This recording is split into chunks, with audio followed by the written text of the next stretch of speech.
The rain fell like bullets against the hospital windows, each droplet exploding against the glass with a violence that matched the storm raging inside my chest. 16 hours.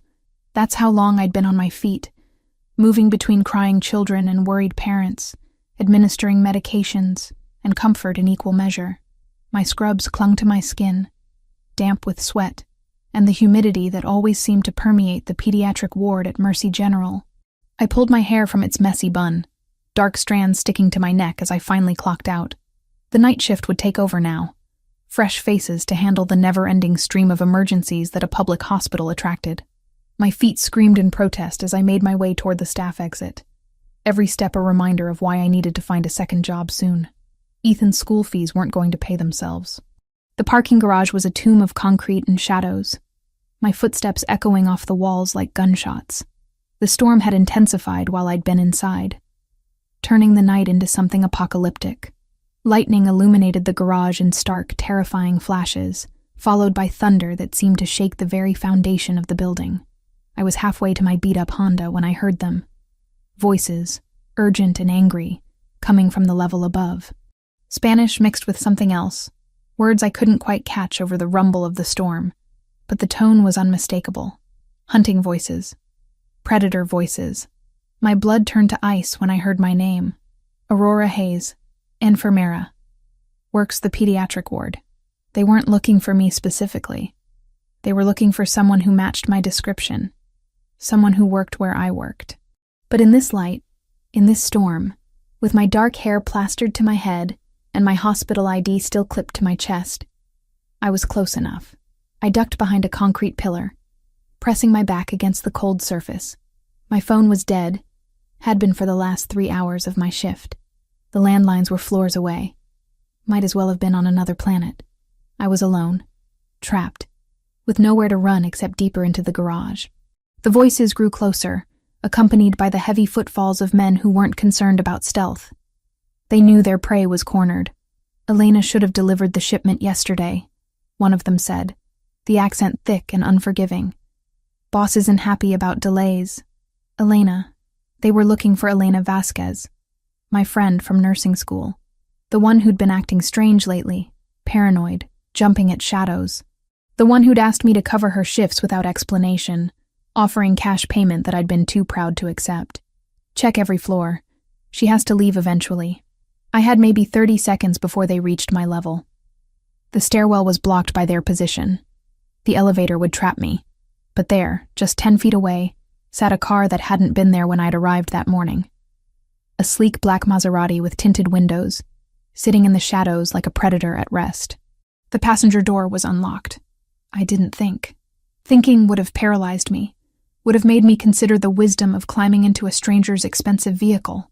Instead, I ran, bent low, and threw myself into the back seat just as the first man appeared on my level. The interior smelled of leather and something else. Something dark and expensive. Cedar, maybe. Mixed with the metallic scent of danger that I'd learned to recognize in the emergency room. I pressed myself against the floor, making myself as small as possible, praying that the tinted windows would hide me from view. That's when I heard the driver's door open. My heart stopped. Someone had been in the car all along. Someone who now knew exactly what I'd done. I held my breath, waiting for shouts, for demands, for the rough hands that would drag me out and deliver me to the men who were hunting someone who looked just like me. Instead, I heard the soft sound of a car door closing. The engine purred to life, a sound like controlled power, like leashed violence, and then a voice, low and measured, speaking with the kind of authority that made my spine tingle with warning.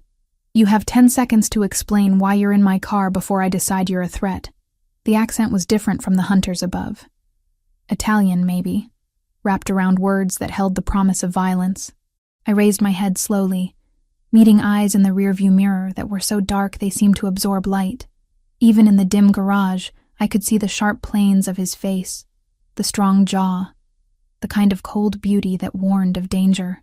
Please, I whispered, my voice barely audible over the storm. There are men looking for me. I think they want to hurt me. He studied me in the mirror, those dark eyes calculating, measuring.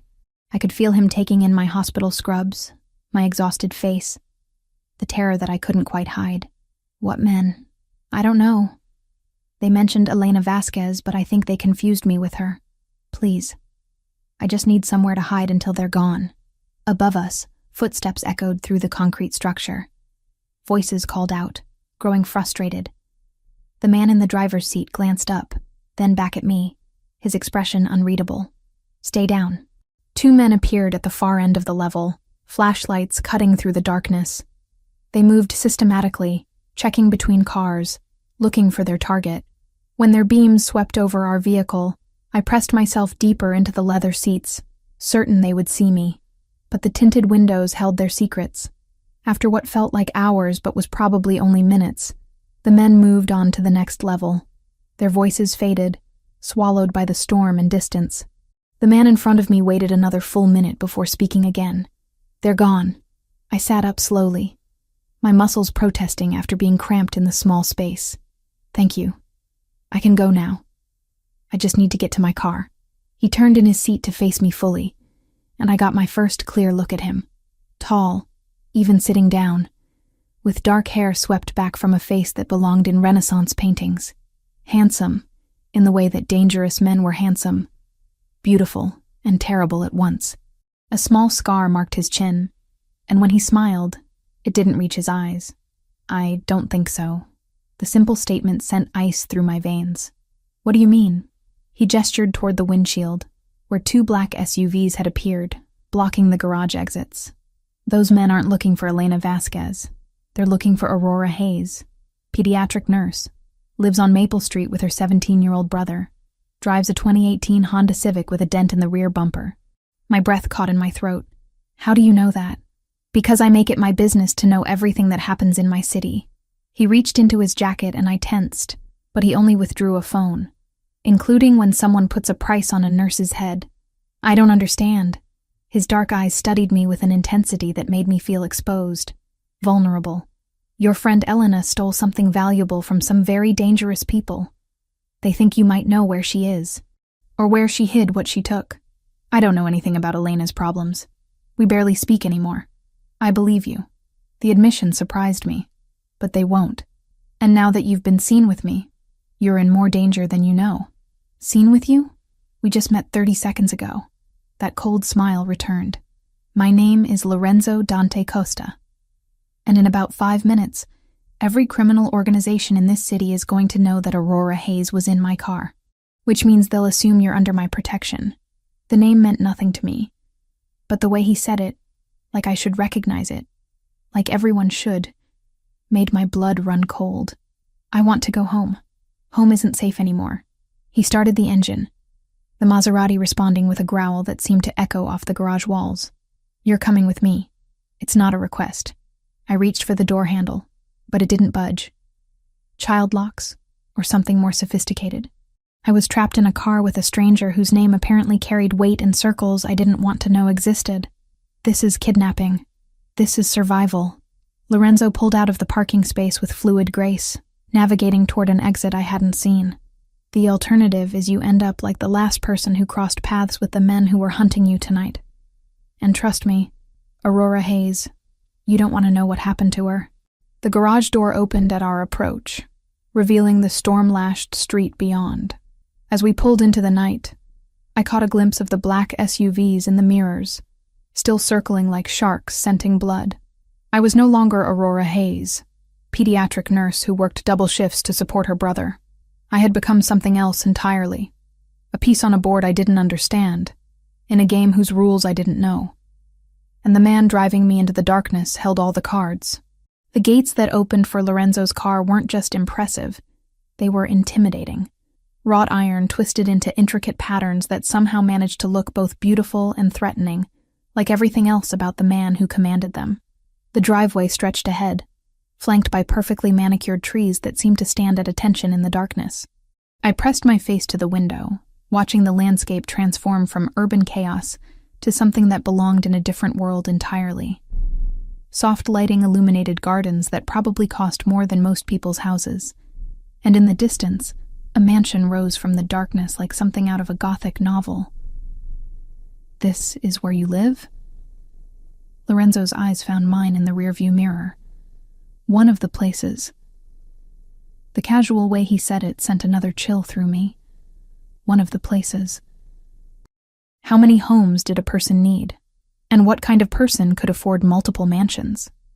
The kind who had men hunting other people in hospital parking garages, apparently. The car came to a stop under a covered portico, and immediately 2 men appeared from the shadows. They moved with the fluid grace of professionals, hands resting casually on their hips, where I could just make out the outline of concealed weapons. Neither spoke, but they nodded respectfully to Lorenzo as he stepped out of the car.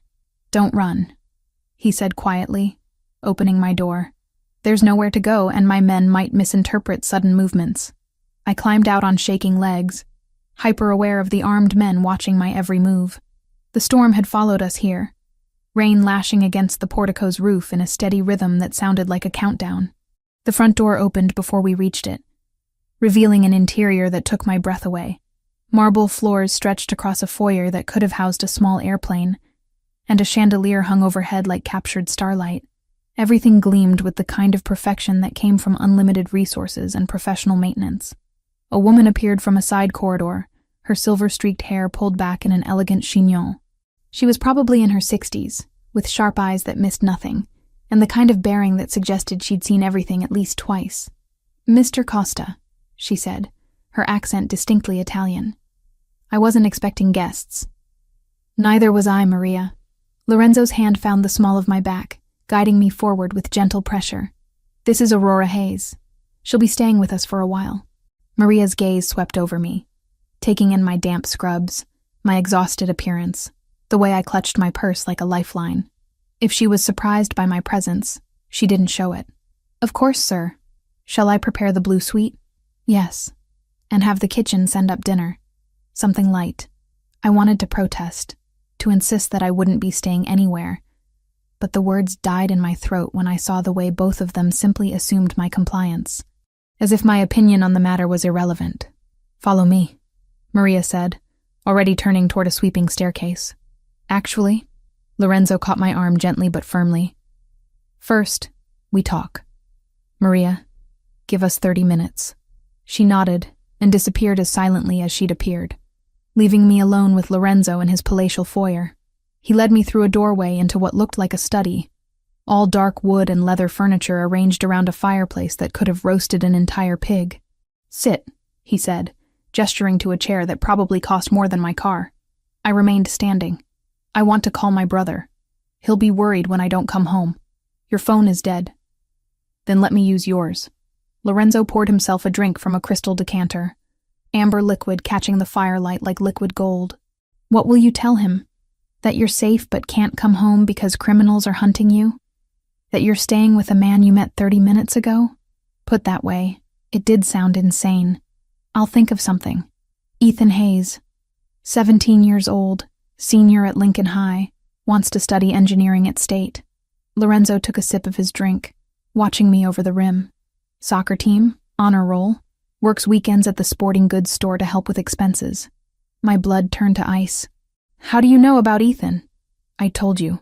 I make it my business to know things." He set down his glass and moved to a desk in the corner, withdrawing a manila folder. "Aurora Catherine Hayes, 26 years old. Parents died in a house fire when you were 19. Raised your brother alone while putting yourself through nursing school. Works double shifts at Mercy General. Volunteers at the children's clinic on weekends." He tossed the folder onto the coffee table between us. "Lives in a 2-bedroom apartment on Maple Street. Drives a Honda with 90,000 miles on it. Hasn't been on a date in 8 months." I stared at the folder, horrified by what it represented. "You investigated me. The moment you got into my car, you became my responsibility. I don't take on responsibilities without knowing exactly what I'm dealing with. I'm not your responsibility. I'm not anything to you." Lorenzo's dark eyes studied me with unnerving intensity. "That's where you're wrong, Aurora. The moment Victor Kozlov's men started hunting you, you became part of my world. And in my world, information is the difference between living and dying. Victor Kozlov, the man whose people were looking for Elena tonight. He runs the Russian operations in this city, and he's not known for his patience or mercy. Lorenzo moved closer, and I caught the scent of his cologne, something expensive and masculine that made my pulse quicken despite my fear. Elena Vasquez stole medical supplies from his operations. Prescription drugs, surgical equipment, things that could be sold on the black market for considerable profit. Elena wouldn't do that. She's a good person. Good people do desperate things when they're in debt to the wrong people. His voice was matter of fact, neither condemning nor sympathetic. Elena borrowed money from Kozlov's loan sharks to pay her mother's medical bills. When she couldn't pay it back, she agreed to use her access at the hospital to steal for them. The room seemed to tilt around me. You're saying Elena is a criminal. I'm saying Elena is a dead woman if Kozlov finds her first. The bluntness of his words hit me like a physical blow. And you think I know where she is? I think Kozlov believes you might. And in his line of work, belief is enough. Lorenzo returned to his chair, moving with the fluid grace of a predator who knew he held all the advantages. Tell me, when was the last time you saw Elena? I thought back, trying to remember. 3 weeks ago, maybe 4. She asked me to cover one of her shifts, said she had a family emergency. Did she seem nervous? Frightened? She seemed different, paranoid. She kept looking over her shoulder, jumping at every sound. The memory was clearer now. Elena's wide eyes and shaking hands. I asked if she was okay, but she said everything was fine. Everything was not fine. Lorenzo leaned forward, elbows on his knees. 3 days ago, Elena missed a scheduled delivery to Kozlov's people. Yesterday, she disappeared from her apartment, leaving behind everything except the merchandise she was supposed to deliver. What kind of merchandise? The kind that Kozlov paid for in advance. The kind that he'll kill to recover. I sank into the chair, my legs suddenly unable to support me. This is insane. I'm a pediatric nurse. I take care of sick children. I don't know anything about criminals or stolen merchandise or any of this, but Kozlov doesn't know that. Lorenzo's voice was gentle now, almost sympathetic. All he knows is that Elena Vasquez had your work schedule, your shift patterns, your personal information. He thinks you were her partner. That's ridiculous. Is it? You covered her shifts. You had access to the same supplies she was stealing. You matched the physical description his people have been given. Lorenzo stood and moved to a window overlooking the dark grounds. From his perspective, you're either Elena's accomplice or you know where she's hiding. I pressed my hands to my face, trying to process the nightmare my life had become in the span of a few hours. So what happens now? Do you turn me over to him? Lorenzo was silent for so long that I looked up to find him watching me with an expression I couldn't read.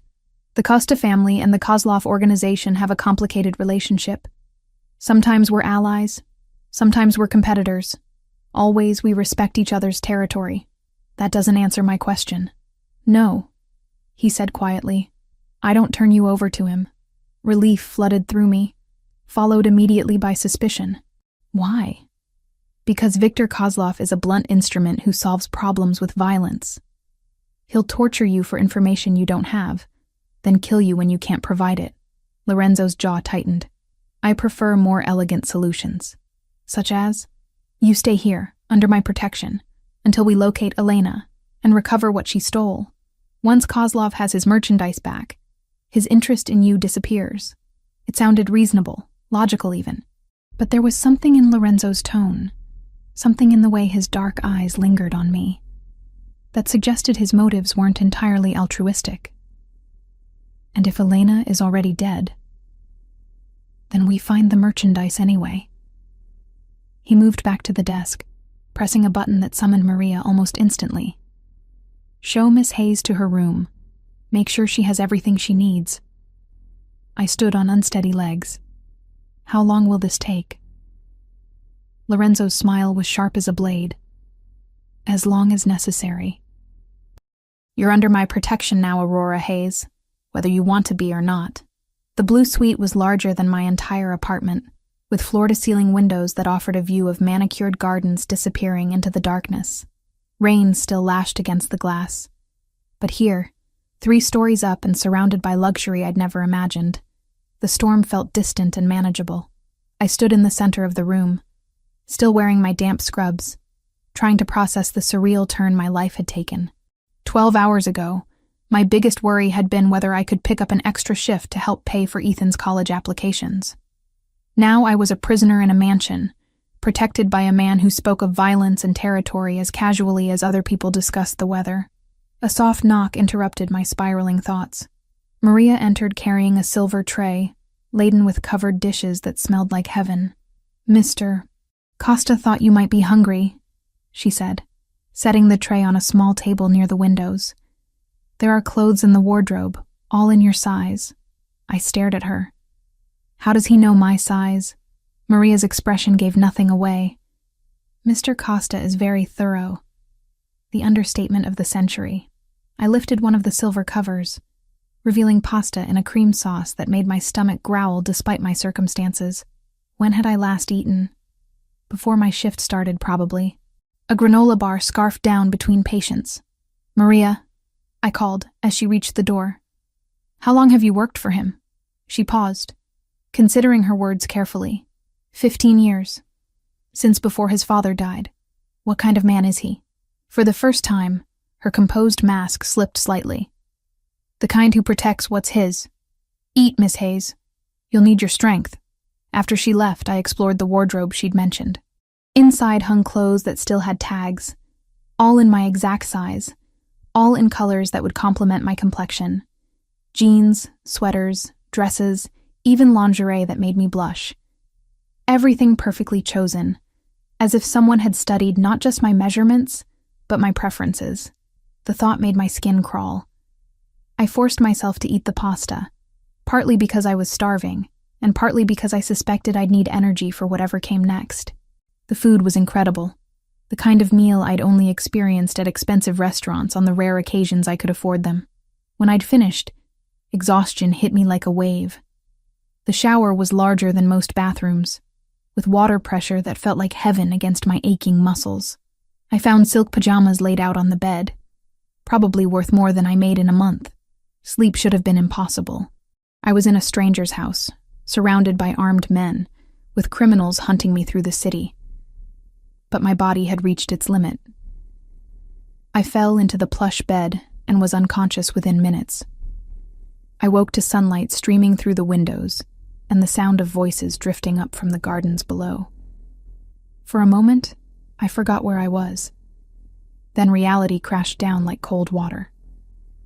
A knock at the door announced Maria's arrival with coffee and what looked like a breakfast fit for royalty. Fresh fruit, pastries that belonged in a bakery window, eggs prepared with herbs I couldn't identify. "Mr. Costa requests your presence in his study at 10, Maria informed me.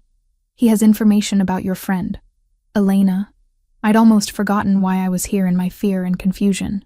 Almost forgotten that somewhere out there, my former classmate was running for her life. I dressed in jeans and a cashmere sweater that felt like a cloud against my skin, then made my way downstairs through corridors lined with artwork that belonged in museums. The study looked different in daylight, less ominous, but somehow more impressive. Lorenzo stood behind his desk, phone pressed to his ear, speaking rapid Italian to someone who was clearly receiving orders rather than giving them. He ended the call when he saw me and gestured to the same chair I'd occupied the night before. "You slept well?" "Well enough." I settled into the leather chair, hyper-aware of how he watched my every movement. "Maria said you have news about Elena." "I do." Lorenzo moved to the front of his desk, leaning against it with casual grace. "My people located her apartment. She left in a hurry, but not before someone else paid her a visit." "Kozlov's people?" "No. Someone else entirely." He picked up a photograph from his desk, studying it before passing it to me. "Someone who was looking for the same thing Kozlov wants." The photograph showed Elena's apartment in shambles. Furniture overturned, drawers pulled out, papers scattered across the floor. It looked like a tornado had swept through the small space. Who else would want what she stole? Lorenzo's expression darkened. "That's what we need to find out. The medical supplies Elena took aren't just valuable to street dealers. Certain pharmaceuticals, surgical equipment. They have value to other organizations as well." "What kind of organizations?" "The kind that run underground medical operations. Black market surgeries, illegal procedures." He took the photograph back, his fingers brushing mine briefly. the kind that might pay even more than Kozlov would. The contact sent an unexpected jolt through me. I pulled my hand back quickly, but not before I saw something flicker in Lorenzo's dark eyes. So Elena might have found another buyer. Elena might be dead already. Lorenzo's bluntness was becoming familiar, though no less jarring. But the merchandise is still out there, and now we have multiple parties hunting for it. I stood abruptly, needing distance from his overwhelming presence. I should call Ethan. He'll be worried. You can't. What do you mean I can't? Lorenzo pressed a button on his desk, and immediately a monitor descended from the ceiling, flickering to life with security footage. This is your apartment building from this morning. The screen showed my street, but it looked wrong. Too many parked cars. Too many men in dark clothing lounging on corners with the studied casualness of surveillance. Kozlov's people? I whispered. Some of them. Others belonged to the organization that tore apart Elena's apartment. Lorenzo changed the feed, showing the interior of my building's lobby. They're waiting for you to come home. My legs felt weak. What about Ethan? Is he safe? My people have been watching him since dawn. He's at school, unaware of the danger. He'll remain safe as long as he stays in public places. The casual way he mentioned having Ethan under surveillance should have terrified me. Instead, I felt a strange sense of relief. Whatever else Lorenzo was, he seemed to keep his promises about protection. How long can this last? I can't stay here forever. You can stay here as long as necessary. Lorenzo moved closer, and I caught the scent of his cologne again, that intoxicating mixture of cedar and danger. Unless you'd prefer to take your chances with Kozlov. That's not a real choice. No, it's not. His dark eyes held mine, and I felt something shift in the air between us. But there are compensations to staying under my protection, such as safety, comfort, the resources of the Costa family at your disposal. He reached out, his fingers barely brushing my cheek, and my personal attention. I should have stepped back, should have slapped his hand away, reminded him that I was there under duress, not by choice. Instead, I found myself leaning into his touch, my skin tingling where he made contact. This is insane, I breathed. Yes, it is. Lorenzo's voice had dropped to something barely above a whisper. I've never brought a woman to this house, never offered protection to someone who wasn't family. Then why me? His thumb traced my jawline with exquisite gentleness. Because when I saw you in that car, terrified but still fighting, something inside me recognized something inside you. Before I could ask what he meant, his phone rang, shattering the moment. Lorenzo stepped back, his professional mask sliding into place as he answered. What? His voice was sharp, all traces of gentleness gone.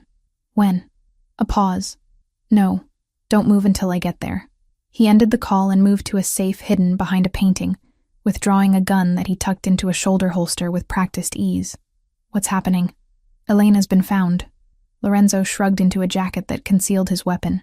She's alive, but barely. Where is she? St. Mary's Hospital. Intensive care. Lorenzo paused at the door, his dark eyes unreadable. Someone tortured her, Aurora. Badly. But she's conscious, and she's asking for you. My blood ran cold. She's asking for me specifically? By name? Lorenzo's expression was grim, which means she has something to tell you, something worth almost dying for. The weight of his words settled over me like a shroud. Elena was alive, but at what cost? And what could she possibly need to tell me that was worth enduring torture?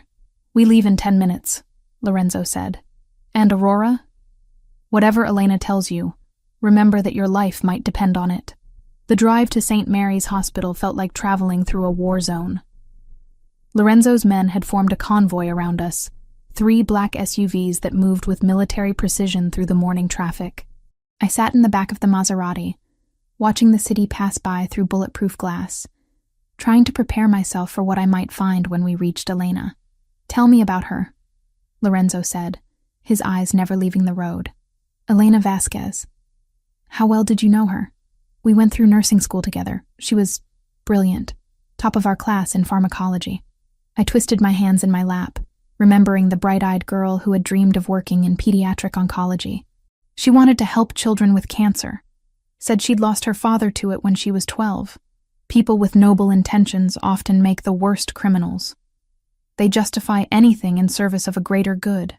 His cynicism stung because part of me feared he might be right. Elena isn't a criminal. She's desperate. Desperation makes people dangerous, Aurora. Remember that. We pulled into the hospital's underground parking garage, the same type of concrete maze where my nightmare had begun. But this time, I was surrounded by protection instead of running from threats. Lorenzo's men positioned themselves at strategic points while he escorted me to a private elevator. "How do you have access to all this?" I asked as we rose toward the ICU. The Costa family has interests in many legitimate businesses, including healthcare. Lorenzo's smile was sharp. "It's amazing what you can accomplish when you own the right shares in the right companies." The ICU looked like any other I'd worked in, but the tension in the air was palpable. Doctors and nurses moved with the heightened alertness of people who knew something dangerous was happening in their hospital. Several men in suits stood at various points throughout the unit, trying to look like concerned relatives but fooling no one. "Yours or theirs?" I whispered, nodding toward the obvious security. "Both. Kozlov wants to know what Elena tells us just as badly as we do." A doctor approached, middle-aged with tired eyes behind wire-rimmed glasses. "Mr. Costa? I'm Dr. Richards. The patient is stable but critical. She's been asking for Aurora Hayes specifically." "That's me," I said, stepping forward. Dr. Richards looked between Lorenzo and me, clearly uncomfortable with the situation. "She's been heavily sedated for the pain, but she's lucid. Whatever happened to her, she fought hard to stay alive." He led us to a private room at the end of the corridor. Through the window, I could see a figure so battered and broken that I almost didn't recognize her as Elena. Bandages covered most of her visible skin, and machines beeped steadily around her bed. 5 minutes, Dr. Richards said, "and I need to ask that you keep your voices down." Lorenzo placed his hand on my shoulder. A gesture that should have felt possessive, but somehow felt comforting instead. "I'll wait outside." The room smelled of antiseptic and suffering. Elena's eyes were closed when I entered, but they opened at the sound of my footsteps. When she saw me, tears began streaming down her bruised cheeks. "Aurora." Her voice was barely a whisper, distorted by the breathing tube that had been removed only hours earlier. "I'm so sorry. I'm so sorry." I pulled a chair close to her bed, taking her hand gently in mine. Her fingers were cold, fragile as bird bones. "Don't talk. Just rest." "No." Elena struggled to sit up, wincing with the effort. "I have to tell you. They're looking for you. They think you know." "Know what, Elena?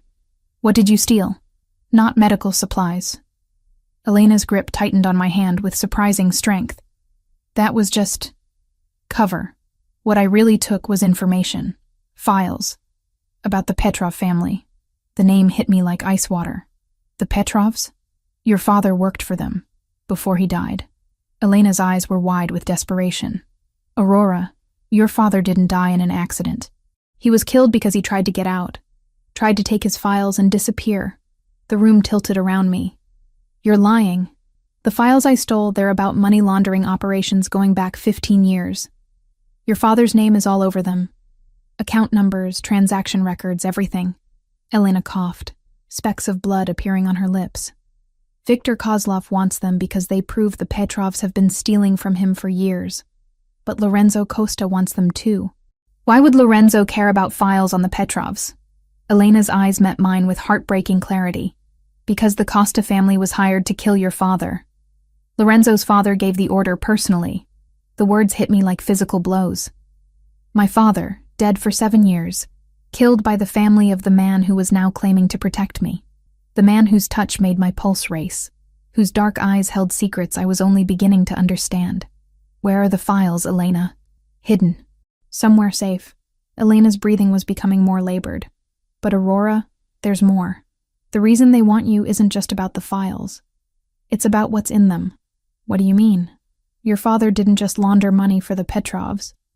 He skimmed millions of dollars over the years, moved it into accounts they never found." Elena's grip on my hand was weakening. "Those accounts are in your name now. You're the heir to a fortune built on blood money." The machines around Elena's bed began beeping more frantically. Nurses rushed into the room, pushing me aside as they worked to stabilize her. I stood frozen in the corner, Elena's revelations echoing in my mind like gunshots. Your father was killed. Lorenzo's family gave the order. You're heir to blood money. Strong hands gripped my shoulders, pulling me from the room. Lorenzo's face was grim as he guided me toward the elevator, but I could see questions in his dark eyes. What did she tell you?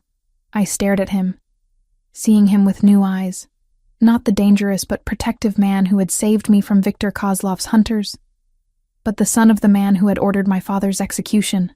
She told me enough. The elevator doors closed, sealing us in the small space together. Lorenzo studied my face with that unnerving intensity of his, and I knew he could see that everything had changed. Aurora, whatever Elena said, you need to understand that the past is complicated. There are things you don't know, circumstances that... Did your family kill my father? The question hung between us like a blade. Lorenzo's jaw tightened, and for a moment, I saw past his carefully constructed mask to something raw and almost vulnerable beneath. Yes, the simple admission shattered something inside me. I pressed myself against the elevator wall, as far from him as the small space allowed. And you knew, when you investigated me, when you brought me to your house, you knew exactly who I was. Aurora. You knew my father worked for the Petrovs. You knew he was killed. You knew I was connected to all this. And you let me believe it was just bad luck that got me involved. The elevator opened on the parking level, but neither of us moved. Lorenzo's dark eyes were fixed on mine, and I could see the calculation behind them, the weighing of options and outcomes that seemed to drive every decision he made. I knew some of it, he said finally, but not all. Not about the files Elena stole, or the accounts, or the real reason Kozlov wants you dead. The real reason? He doesn't just think you know where Elena hid the Petrov files. He thinks you have access to the money your father stole. Lorenzo stepped closer, and I caught the familiar scent of his cologne, now tinged with something darker. $47 million, Aurora. That's what your father accumulated over the years. That's what's sitting in accounts with your name on them. The number was so large it seemed abstract, meaningless. I don't want it. It doesn't matter what you want. Kozlov believes you have it, which means he'll never stop hunting you. Lorenzo's hand found my face, his thumb tracing my cheekbone with the same gentleness he'd shown that morning. The only way you survive this is with my protection. I pulled away from his touch, the gesture feeling like betrayal now instead of comfort. Protection from the son of the man who killed my father. Protection from everyone else who wants you dead. Lorenzo's voice was steel wrapped in silk. Yes, my family killed your father. Yes, I knew who you were before I brought you home. But Aurora, I'm the only thing standing between you and a war that will destroy everything you care about. The truth of his words settled over me like a weight. Outside this elevator, Kozlov's men were hunting me. The Petrovs wanted their stolen files back.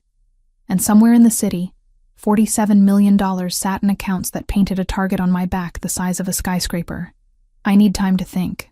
Time is the one thing we don't have. Lorenzo's phone buzzed with an incoming call. He glanced at it, his expression darkening further.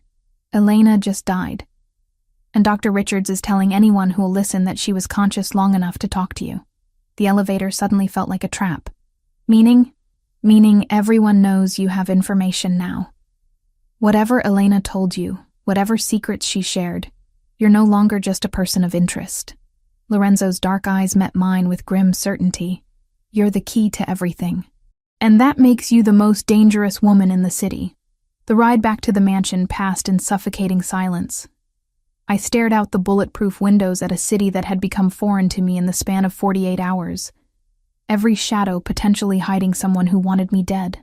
The revelation about my father's murder sat like poison in my chest, burning through everything I thought I knew about my life. Lorenzo kept glancing at me in the rearview mirror, his dark eyes unreadable.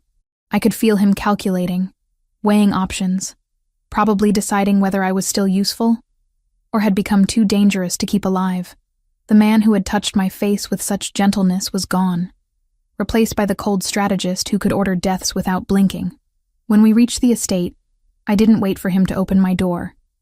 I was out of the car and striding toward the mansion before his men could form their protective circle around us. I heard his footsteps behind me, quick and purposeful. But I didn't turn around. Aurora, we need to talk. No, we don't. I pushed through the front doors, Maria appearing instantly as if she'd been watching for our return. I need to call my brother. I need to get him somewhere safe. Ethan is already safe. My people are... I whirled around to face him, fury overriding my fear. Your people? The same people who killed my father? The same family that's been lying to me since the moment I got in your car? Lorenzo dismissed Maria with a sharp gesture, waiting until we were alone in the foyer before responding. You want the truth? Fine. Yes, my father ordered your father's death. Yes, I knew who you were when I brought you here. But Aurora, you have no idea what your father was involved in. He was trying to get out. Elena said he wanted to disappear, to take his files and run. Your family murdered him for that. My family murdered him because he was planning to sell those files to the FBI. Lorenzo's voice was ice cold now, all pretense of gentleness gone. He wasn't trying to disappear. He was trying to destroy everyone he'd worked with, including innocent people who had nothing to do with his crimes. The words hit me like a slap. You're lying. I'm telling you what my father told me when I was 18 years old. What he told me to justify why he'd ordered the execution of a man with 2 young children. Lorenzo moved closer, his presence overwhelming. Do you think I enjoyed learning that my family was responsible for making you and Ethan orphans? I backed away from him, needing space to think. I don't know what to believe anymore. Believe this. Lorenzo reached into his jacket and I tensed, but he withdrew a manila folder instead of a weapon. Elena wasn't the only one who had access to those files. I've been looking for them for 2 years. He tossed the folder onto a side table, and photographs scattered across the surface. Banking records, transaction logs, pages of financial data that meant nothing to me, but clearly meant everything to him. Your father didn't just launder money, Aurora. He created a financial network that spans 3 countries and involves dozens of legitimate businesses. He was the architect of a system that's still being used today. I stared at the documents, trying to process what I was seeing. What are you saying? I'm saying that $47 million is just the beginning. The accounts in your name are the key to a financial empire worth over $200 million. Lorenzo's dark eyes were intense, almost feverish. Your father didn't steal from the Petrovs. He created a parallel banking system and used their money to fund it. That's impossible. Is it? How do you think a man who worked as a mid-level accountant could afford to send his daughter to private school? Could pay for medical bills when your mother got sick? Could leave you enough insurance money to put yourself through college? The questions hit like physical blows, because I'd never thought about them before. Never questioned where the money had come from, too grateful to have it to examine its source. The insurance money was legitimate. The insurance money was a fraction of what your father left you. The rest has been sitting in accounts he created, earning interest, waiting for you to claim it. Lorenzo picked up one of the photographs. A bank statement with my name at the top. Happy 27th birthday, Aurora. Your inheritance just matured. My legs felt weak. I sank into a chair that probably cost more than my car, staring at numbers that seemed too large to be real. Why are you telling me this? Because Marco Santos, my most trusted lieutenant, has been feeding information to Viktor Kozlov for the past 6 months. Lorenzo's voice was deadly quiet. Because Elena didn't just randomly stumble across those files. Someone led her to them. Someone who knew exactly what they contained. Marco has a 12-year-old daughter with leukemia. The treatments aren't covered by insurance, and he was desperate. Lorenzo's expression was carved from stone. Kozlov offered him enough money to save his child's life in exchange for inside information about my operations. I felt sick. And you think Marco told Elena about the files? I think Marco has been setting up the perfect storm for months. Elena steals the files, making it look like a random crime. Kozlov gets the evidence he needs to destroy the Petrovs. And I get blamed for letting it happen under my nose. What about me? Where do I fit in? Lorenzo's smile was sharp as a blade. You, my dear Aurora, are the wild card nobody expected. Marco couldn't have known that Elena would involve you. Couldn't have predicted that you'd end up under my protection. His dark eyes met mine, and he definitely couldn't have predicted that I'd want to keep you here. The admission hung between us like a challenge. I stood abruptly, needing to move, to think. to escape the suffocating weight of revelations that kept reshaping everything I thought I knew. I need some air. Aurora, I need some air. I repeated the words with as much authority as I could muster. Alone. Lorenzo studied me for a long moment, and I could see him weighing the risks of letting me out of his sight. Finally, he nodded toward the French doors that led to the gardens. The grounds are secure. My men are positioned throughout the perimeter. But don't go beyond the rose garden. I walked outside into afternoon sunlight that felt like a mockery of the darkness swirling in my chest. The gardens were beautiful, perfectly manicured expanses of green, broken by strategically placed flowers that probably cost more to maintain than most people's salaries. I followed a stone path toward what looked like a gazebo, needing somewhere private to process everything I'd learned. My father, the man I'd idolized, had been a criminal. The money that had paid for my education, for my mother's medical care, for the insurance that had kept Ethan and me afloat after our parents died. All of it was blood money. And Lorenzo, the dangerous man whose touch made my pulse race, was the son of my father's killer. The gazebo offered a view of the entire estate, and I could see why Lorenzo felt confident about security. Men in dark suits were positioned at intervals throughout the grounds, some obvious, others trying to blend into the landscape. It was a beautiful prison, but it was still a prison. I was so lost in thought that I almost missed the movement in the trees beyond the rose garden. A flash of dark clothing, there and gone so quickly I might have imagined it. But the men Lorenzo had stationed as guards were wearing lighter colors, and they were supposed to be closer to the house. My blood turned cold as I realized what I was seeing. Someone had breached the perimeter. I stood frozen, unsure whether to run toward the house or try to hide. The decision was made for me when a hand clamped over my mouth from behind, strong arms pinning me against a body that smelled of cigarettes and violence. "Don't scream," a voice whispered in accented English. "Victor Kozlov wants to have a conversation with you." More men emerged from the trees, moving with the practiced stealth of professional soldiers. They wore black tactical gear and carried weapons that looked like they belonged on a battlefield, not in a garden. I tried to struggle, but the man holding me was too strong. A cloth pressed against my face, and the world began to blur at the edges. The last thing I saw before consciousness faded was the beautiful mansion where I'd felt almost safe, growing smaller and more distant as they carried me into the darkness of the forest. When I woke, I was in what looked like an abandoned warehouse, tied to a chair in the center of a circle of harsh lights. My head pounded, and my mouth felt like cotton. But I was alive, for now. A man stepped into the light, and I knew immediately that I was looking at Victor Kozlov. He was smaller than I'd expected, with silver hair and pale eyes that held no warmth whatsoever. He wore an expensive suit, but his hands were stained with what looked like motor oil, or blood. "Aurora Hayes," he said, his accent thick with Russian consonants. "The famous nurse who has caused me so much trouble." I tried to speak, but my throat was too dry. Kozlov noticed and gestured to one of his men, who brought me a glass of water. I drank gratefully, buying time to think. "I don't have what you want," I said when I could finally speak.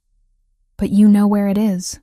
Kozlov moved closer, and I could smell his cologne, something expensive that couldn't quite cover the underlying scent of violence. "Elena Vasquez told you before she died. My sources at the hospital confirmed it. She told me about my father, about files, but I don't know where they are. Perhaps. But you have something else I need." Kozlov smiled, and it was the most terrifying expression I'd ever seen. "Access to accounts your father created. Money that belongs to me. I don't have access to anything." "You will." Kozlov nodded to someone behind me. "After we have our conversation with your young brother." My blood turned to ice. Ethan, beautiful boy, 17 years old, dreams of being an engineer. Kozlov's smile widened. "He's being collected as we speak. I'm told he's quite gifted at mathematics. Perhaps he inherited his father's talent with numbers. If you hurt him..." "I won't hurt him if you cooperate." Kozlov pulled up a chair, sitting close enough that I could see the coldness in his pale eyes. "You're going to tell me everything Elena said. Then you're going to help me access those accounts. And if you're very cooperative, both you and Ethan will survive this experience." The warehouse door opened with a screech of metal, and my heart sank as I saw two men dragging someone between them. But it wasn't Ethan. It was Marco Santos, bloodied and beaten, his expensive suit torn and dirty. "Your boyfriend's lieutenant has been most informative," Kozlov said, standing.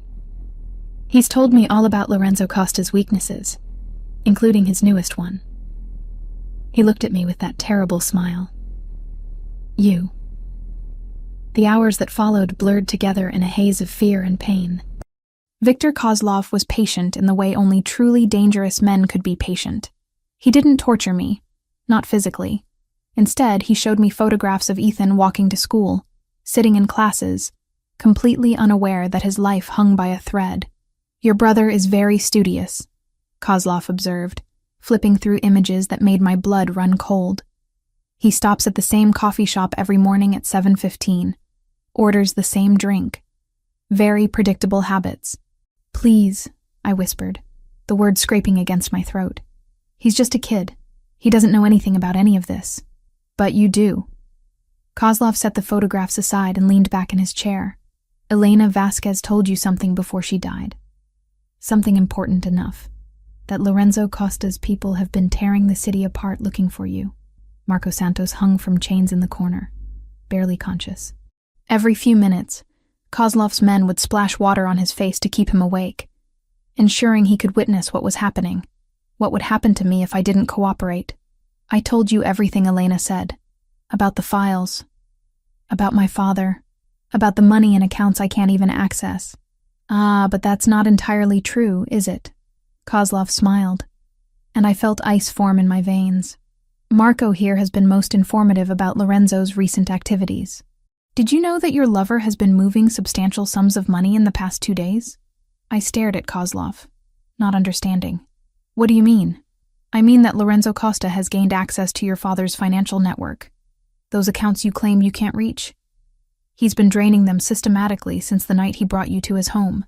The words hit me like physical blows. "That's impossible." "Is it? How do you think he knew so much about your father's operations? How do you think he was able to show you those banking records?" Kozlov's pale eyes gleamed with malicious satisfaction. "Lorenzo Costa has been using you as the key to unlock your own inheritance. He wouldn't he? Marco, tell the lovely Aurora what Lorenzo said when you asked about her safety." Marco's head lifted painfully, blood trickling from the corner of his mouth. "He said..." Marco's voice was barely audible. "He said she was useful until the transfers were complete. After that, she becomes a liability," Kozlov finished. "Just like Elena. Just like you will be, Marco, once this is over." I felt something break inside me.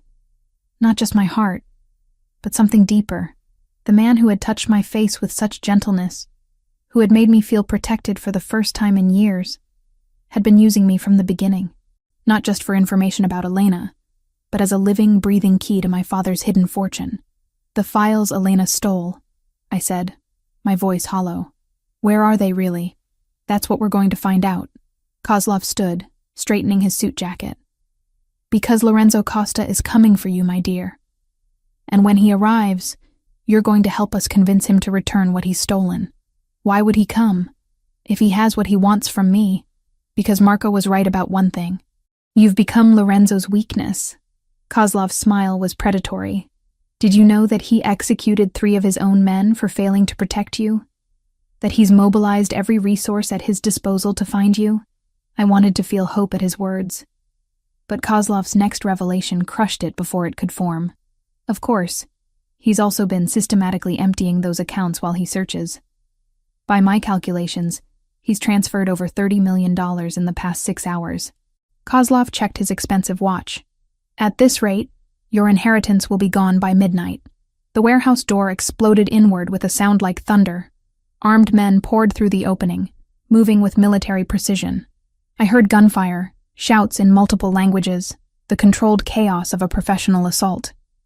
Through the smoke and confusion, I saw him. Lorenzo Costa, moving like death incarnate through Kozlov's men.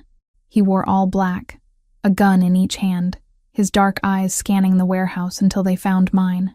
The relief I felt was so intense it was painful. Whatever he had done, whatever he had taken, Seeing him alive and fighting to reach me made every betrayal seem secondary to survival. "Behind the containers," Kozlov barked to his remaining men as he retreated deeper into the warehouse. "Take the girl."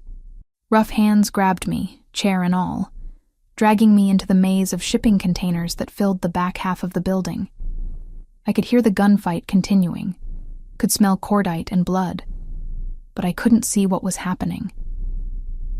"Lorenzo!" I screamed his name, hoping he would hear me over the chaos. Very touching. Kozlov appeared beside me, his pale eyes reflecting the overhead lights like a predator's.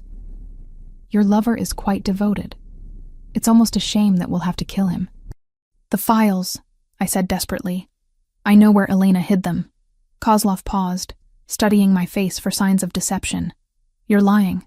She told me before she died, but I was too shocked by everything else to process it properly. The lie came easily, driven by desperation and the need to buy time. She said they were somewhere safe, somewhere no one would think to look. Where? Let me talk to Lorenzo. Let him know I'm alive. I'll make him tell you where he's moved the money, and I'll tell you where the files are." Kozlov considered this, and I could see the calculation behind his pale eyes. "You would betray him? After he came here to rescue you?" "He betrayed me first." The words tasted like poison, but they weren't entirely false. "He stole my inheritance, used me as a key to my own father's accounts. Why should I protect him? An interesting proposition." Kozlov nodded to one of his men. "Bring Costa here. Alive. Tell him we want to negotiate." The gunfire gradually decreased, then stopped altogether. In the sudden silence, I could hear my own heartbeat, fast and irregular, with fear and adrenaline. When Lorenzo appeared, flanked by Kozlov's men but still moving with that controlled grace, I saw something in his dark eyes that I'd never seen before. Fear, not for himself, but for me. "Are you hurt?" His first words were to me, not to Kozlov, not about the situation we were in. "I'm alive." "That can change very quickly," Kozlov interrupted. "Sit down, Mr. Costa. We have business to discuss." Lorenzo remained standing, his eyes never leaving mine. "What do you want?" $47 million. The money you've been stealing from accounts that belong to Miss Hayes." Kozlov moved to stand behind my chair, his hands resting on my shoulders in a mockery of protection. "Transfer it back, and we can discuss terms for her release." "I haven't stolen anything," Lorenzo said, his voice deadly quiet. "Every transfer was authorized by Aurora herself." I stared at him. "What are you talking about?" "The power of attorney documents you signed when we brought you to the hospital." The forms Maria witnessed. Lorenzo's dark eyes held mine. "They gave me legal authority to access your accounts in case something happened to you." The memory came flooding back. Papers shoved at me while I was still reeling from Elena's revelations.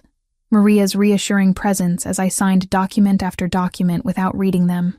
I'd been so focused on Elena's story, so overwhelmed by learning about my father's death, that I'd signed anything put in front of me. I didn't know what I was signing. "I know." Lorenzo's voice was gentle now, almost apologetic. "But I needed to move the money before Kozlov or the Petrovs could access it. It's safe, Aurora. Hidden where no one can touch it until this is over. How very convenient." Kozlov's grip on my shoulders tightened. "But I'm afraid safe isn't good enough. I want it transferred to accounts I control, now. That's not going to happen. Then Miss Hayes dies, and you get to live with the knowledge that your greed killed the woman you claim to care about." The silence that followed was deafening. I could see Lorenzo calculating odds, weighing options, trying to find a way out of an impossible situation. "There's another option," I said, my voice stronger than I felt. "The files Elena stole. I know where they are." Both men looked at me, Kozlov with suspicion, Lorenzo with something that might have been pride. "Those files contain evidence that will destroy the Petrov organization completely," I continued. "Bank records, transaction logs, everything you need to eliminate your biggest rivals. Surely that's worth more than money. Where are they?" I met Lorenzo's eyes, hoping he would understand what I was really saying. "Elena told me she hid them somewhere no one would think to look. Somewhere safe." Lorenzo's expression didn't change, but I saw the slight nod that told me he understood. "The hospital," he said quietly. "She hid them at Mercy General." Kozlov's hands left my shoulders as he moved to face Lorenzo directly. "You're certain? It's the only place that makes sense." Elena had access. She knew the building. And who would think to look for stolen criminal files in a pediatric ward? "Then we're going to take a field trip," Kozlov decided. "All of us. Together." As Kozlov's men began preparing to move us, I caught Lorenzo's eye one more time. In that look, I saw a promise. Whatever happened next, whatever the cost, he would find a way to end this, even if it meant destroying us both in the process. The convoy that pulled up to Mercy General looked like a presidential motorcade, if presidents traveled with enough firepower to level city blocks. 3 black SUVs formed the core, with Lorenzo's men interspersed among Kozlov's forces in an uneasy alliance built on mutual greed and suspicion. I sat between Lorenzo and Kozlov in the middle vehicle, my hands zip-tied but otherwise unrestrained. The hospital where I'd worked for 3 years rose before us in the darkness, its windows glowing like beacons in the night. It looked different now. Not like a place of healing, but like a fortress I would have to breach.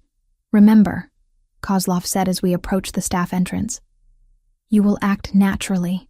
Get us inside. Lead us to where Elena hid the files. And this ends quietly." "And if the files aren't where I think they are?" I asked. Kozlov's pale eyes reflected the dashboard lights. Then we moved to less pleasant methods of persuasion. Lorenzo hadn't spoken during the drive, but I could feel the tension radiating from him like heat.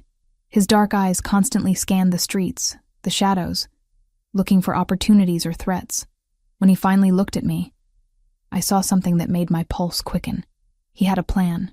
The staff entrance was guarded by a single security officer, an older man named Jim, who'd been working nights at Mercy General since before I started. He looked up in surprise when he saw me approaching with a group of men in expensive suits. "Aurora, what are you doing here so late?" "Emergency case," I said, hoping my voice sounded steadier than I felt. "Dr. Martinez called me in to assist with a pediatric trauma." Jim nodded, already reaching for his keycard. "Rough night in the ER. Go ahead up." I felt a moment of guilt for involving an innocent man in whatever was about to happen. But Kozlov's hand on my back reminded me that I didn't have a choice. The elevator ride to the pediatric ward was silent, except for the mechanical hum of the machinery. When the doors opened, I was hit by the familiar smell of antiseptic and the soft sounds of a hospital at night. It should have been comforting, but instead, it felt like entering a battlefield. "Where?" Kozlov asked quietly. I led them down the corridor toward the supply closets at the far end of the ward. It was the most logical place for Elena to have hidden something, a location she would have had legitimate access to without arousing suspicion. But as we walked, I noticed something that made my blood run cold. The ward was too empty, too quiet, even for a night shift. Where were the nurses who should have been making rounds? The residents who practically lived in this place? Lorenzo noticed it too.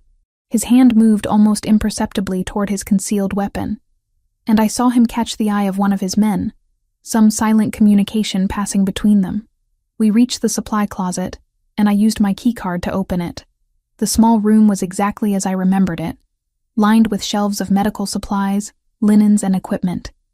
If Elena had hidden files here, they weren't immediately obvious. "Start looking," Kozlov ordered his men. "Check every box, every shelf." As the Russians began their search, I moved closer to Lorenzo.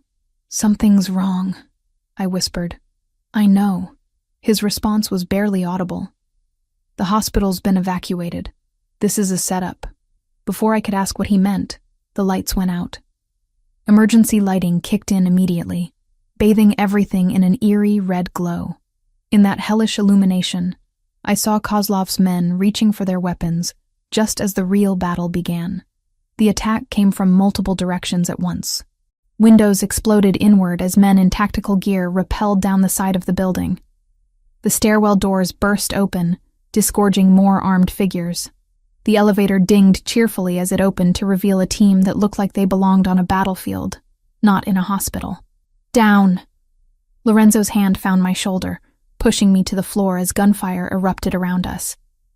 The pediatric ward became a war zone in seconds. Kozlov's men tried to establish defensive positions behind gurneys and equipment carts, but they were outnumbered and outgunned. The attacking force moved with precision that spoke of military training and superior intelligence about the building's layout. "Who are they?" I shouted over the chaos. "Petrov's people," Lorenzo answered, emptying his pistol into a group of attackers trying to flank us. "The third party in this little war. Of course. The Petrov family, the ones my father had supposedly stolen from, the ones whose files Elena had really taken. They wanted their property back, and they didn't care who they had to kill to get it." Kozlov was screaming orders in Russian, but his voice was nearly drowned out by the sound of automatic weapons fire. One of his men went down, then another, their blood pooling on the sterile hospital floor. "We need to move," Lorenzo said, reloading with practiced efficiency. "This position is indefensible. Where can we go?" "The surgery wing. Better cover, multiple exit routes." Lorenzo's dark eyes met mine in the red emergency lighting. "Can you run?" I nodded, though my legs felt like jelly. Lorenzo cut my zip tie restraints with a tactical knife that appeared in his hand like magic, then grabbed my wrist. "Stay close. Don't stop for anything." We broke from cover together, Lorenzo's men forming a protective circle around us as we ran through corridors that had once been familiar and safe. Behind us, I could hear Kozlov shouting, his voice getting fainter as we left him and his remaining men to face the Petrov assault alone. The surgical wing was darker, quieter, but no safer. As we reached the main operating theater, Lorenzo suddenly stopped, holding up a hand for silence. "Motion sensors," he whispered. "They know we're here." The doors at the far end of the corridor opened, and a figure stepped out of the shadows. I recognized him from photographs Lorenzo had shown me. Dmitry Petrov, heir to the family empire, a man known for his cruelty even by the standards of organized crime. He was younger than I'd expected, maybe 35, with the kind of aristocratic features that belonged in a boardroom rather than a gunfight. But his eyes held the cold calculation of a predator, and the men flanking him carried weapons that could turn the surgical suite into an abattoir. "Lorenzo Costa," Dmitry said, his accent cultured, educated. "You've led us quite a chase." "Dmitry." Lorenzo stepped slightly in front of me, a gesture that was both protective and possessive. "I wasn't expecting a family reunion. You have something that belongs to us. Files that were stolen from our operations." Dmitry's gaze shifted to me, and I felt like prey being evaluated by a hunter. "And you have the woman whose father cost us so much money. Her father is dead. Has been for 7 years. Yes. Killed by your father on our contract." Dmitry smiled, and it was the most terrifying expression I'd ever seen. But the sins of the father, as they say. The debt passes to the children. What debt? I found my voice, though it came out smaller than I intended. $47 million in direct theft. Another $150 million in lost revenue from the financial network he dismantled. Dmitry began walking toward us, his men spreading out to prevent any escape. "Your father didn't just steal from us, Miss Hayes. He destroyed a decade of careful planning. I don't have access to that money. But Lorenzo does, don't you?" Dmitry's smile widened. "My sources tell me you've been quite busy with Miss Hayes' inheritance. Moving funds, consolidating accounts. Very thorough work. The money is safe," Lorenzo said, "beyond the reach of anyone who might want to misuse it." "Misuse it?" Dmitry laughed, the sound echoing off the surgical suite's walls. "It was our money to begin with. We're simply collecting what's owed." The standoff stretched for long seconds, two predators evaluating each other while I stood caught between them. Then Dmitry made a gesture, and his men raised their weapons. "Kill Costa. Take the woman alive. We'll need her to access the accounts." Time slowed to a crawl. I saw Lorenzo begin to move, drawing his weapon with liquid grace. I saw the muzzle flashes from Dmitry's men, bright in the darkness. I saw the look of surprise on Dmitry's face when Lorenzo's first shot took him center mass. But what I remember most clearly is the moment when everything changed inside me. When one of Dmitry's men swung his rifle toward Lorenzo, when I saw the man I'd come to care about facing death, something primal and fierce awakened in my chest. Without thinking, without hesitation, I dove for the emergency case on the surgical suite wall. The fire axe was heavier than I'd expected, but adrenaline made it feel weightless. I swung it with all the strength in my body, catching Dimitri's gunman across the back of his neck, just as he pulled the trigger. The shot went wide. The man went down and didn't get up. And I stood there, covered in blood that wasn't mine, holding a weapon I'd never imagined myself capable of using, watching Dmitri Petrov bleed out on the floor of an operating room. Lorenzo's dark eyes found mine across the carnage. In them, I saw something new, not just desire or possession, but recognition. The acknowledgement that I was no longer the frightened nurse who had hidden in his car. I was something else now. Something dangerous. Something his. "The files," I said, surprised by how steady my voice sounded. "They were never at the hospital, were they?" Lorenzo shook his head, still watching me with that intense gaze. "Elena hid them somewhere else. Somewhere only you would think to look." "Where?" "Think, Aurora. Where would a nurse hide something she wanted to keep safe? Somewhere she went every day? Somewhere she felt protected?" The answer came to me like a revelation. "My locker. She hid them in my locker at the hospital." Lorenzo's smile was sharp as a blade. The one place Kozlov and the Petrovs would never think to search. The one place that belonged completely to you. Around us, the sounds of battle were fading. Kozlov's Russians, the Petrov soldiers, Lorenzo's men, they were all dead or dying. Only we remained standing in the red emergency lighting, surrounded by the consequences of a war that had started with my father's crimes and ended with my first kill. "What happens now?" I asked. Lorenzo moved closer, stepping over Dimitri's body without a glance. When he reached me, his hands framed my face with surprising gentleness. "Now we finish this," he said. "Together." 9 months later, I stood in the nursery of our penthouse overlooking the city, watching the morning sun paint the skyline in shades of gold and amber. The room was a masterpiece of luxury and security, bulletproof windows offering a panoramic view while concealing sensors and cameras that monitored every approach to our fortress in the sky. In the crib beside me, Julia Aurora Costa slept peacefully, her tiny fist curled around my finger. She had Lorenzo's dark hair but my green eyes, and when she looked at me, I saw a future that stretched beyond the violence that had brought us together.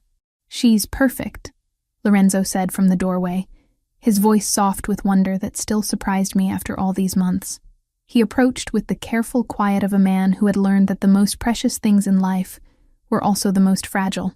"She has your stubborn streak already," I replied, not taking my eyes off our daughter. "The night nurse says she refuses to sleep unless she can see the door." Lorenzo's laugh was warm, genuine. "Smart girl. Never turn your back on an entrance." It was a lesson I'd learned well in the months following the hospital massacre. The Aurora Hayes who had hidden in a stranger's car during a storm no longer existed. In her place stood someone harder, sharper, someone who could smile at a charity gala while planning the destruction of a rival family's operations. The transformation had been gradual but inexorable. Within weeks of Dmitri Petrov's death, I was attending strategy meetings in Lorenzo's study.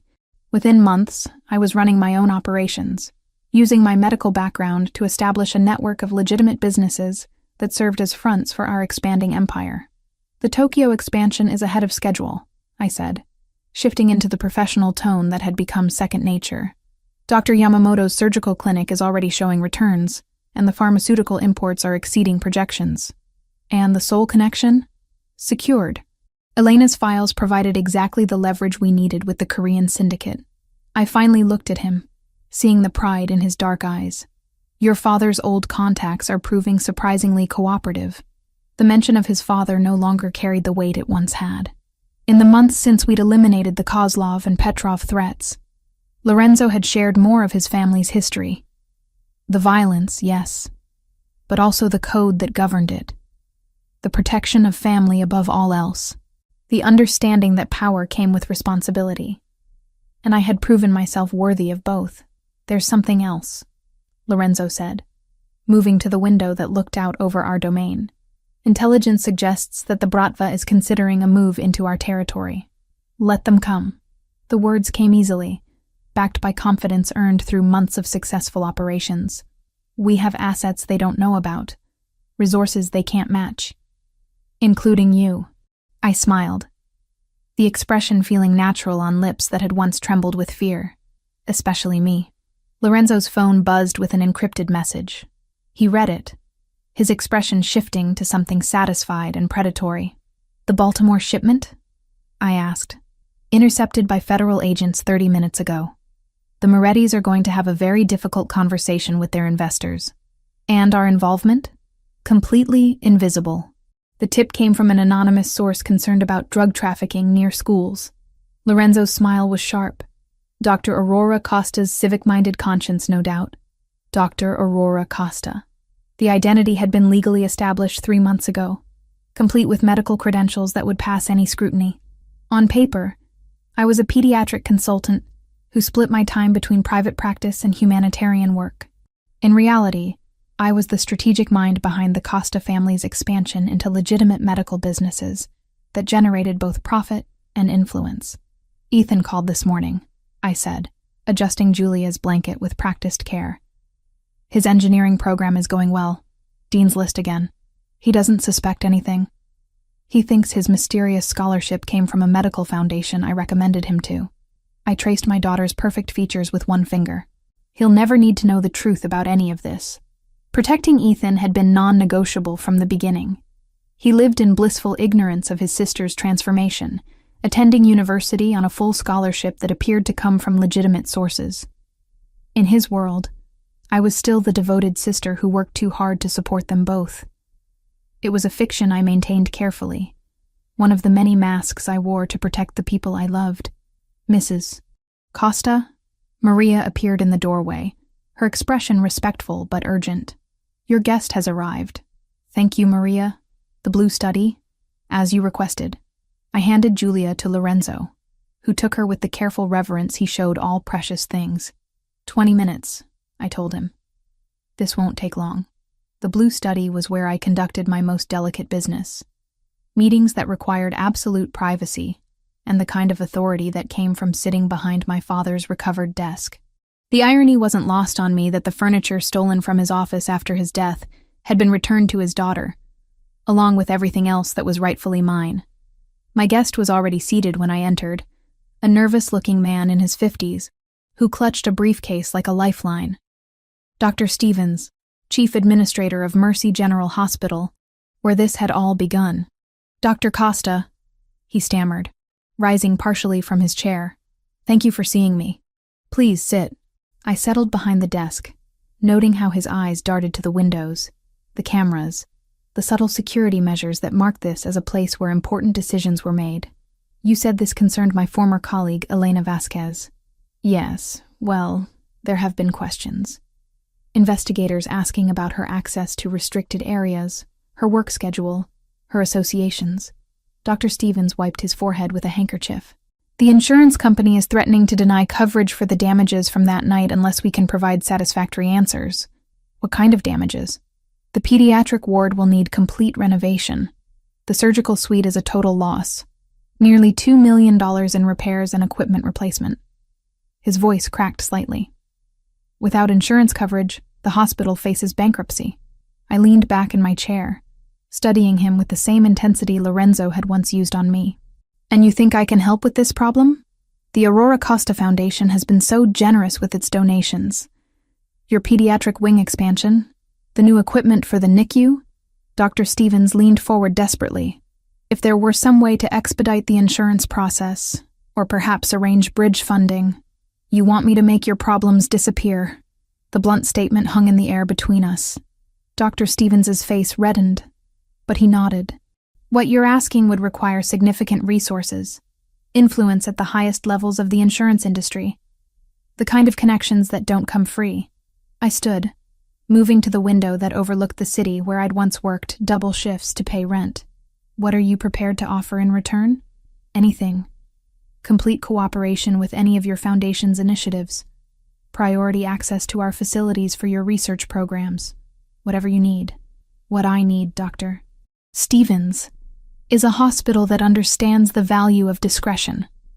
A medical facility where certain questions are never asked, where certain patients receive care without excessive paperwork, where certain procedures happen without attracting unwanted attention."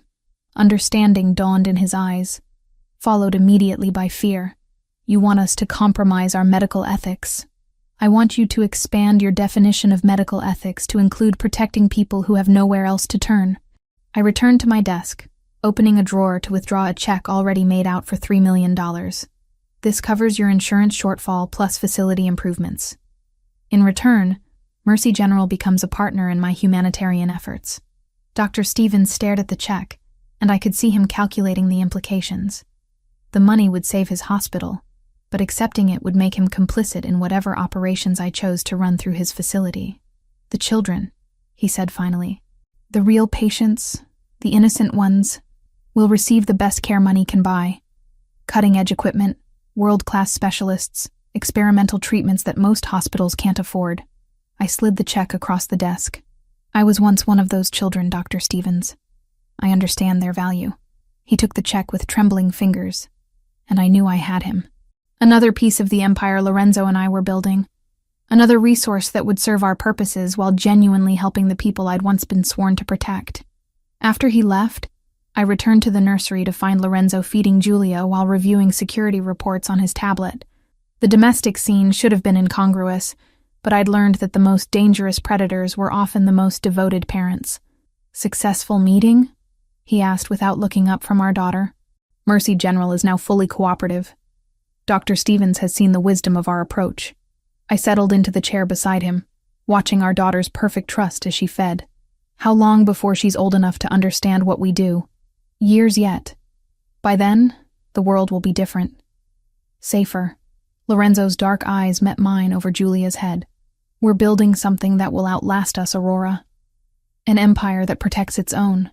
And if she chooses differently, if she wants a normal life, then she'll have that choice. But she'll have it from a position of strength, with resources and protection that most people can only dream of. Lorenzo's voice was soft but certain. Our daughter will never hide in anyone's car during a storm. She'll be the storm. I looked out at the city spreading below us, at the territory we controlled and the enemies we'd eliminated. Somewhere out there, other families were probably planning challenges to our authority. Other organizations weighing the cost of war against the Costa Empire. Let them come. The frightened nurse who had stumbled into this world by accident was gone. In her place stood someone who had chosen this life, who had paid its prices and reaped its rewards. I have a confession, I said, taking Lorenzo's free hand in mine.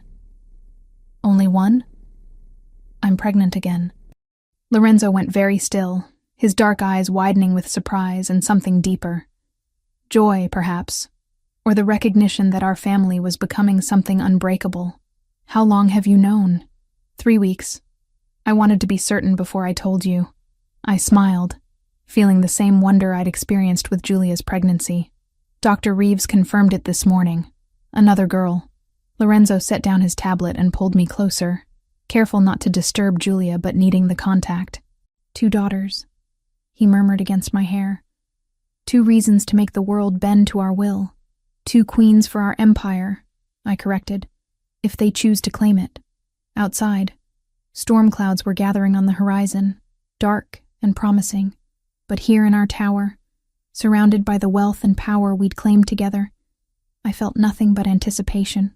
The rain that had driven me to hide in Lorenzo's car had been the beginning of everything. Now we were the storm, and the world would learn to find shelter from us.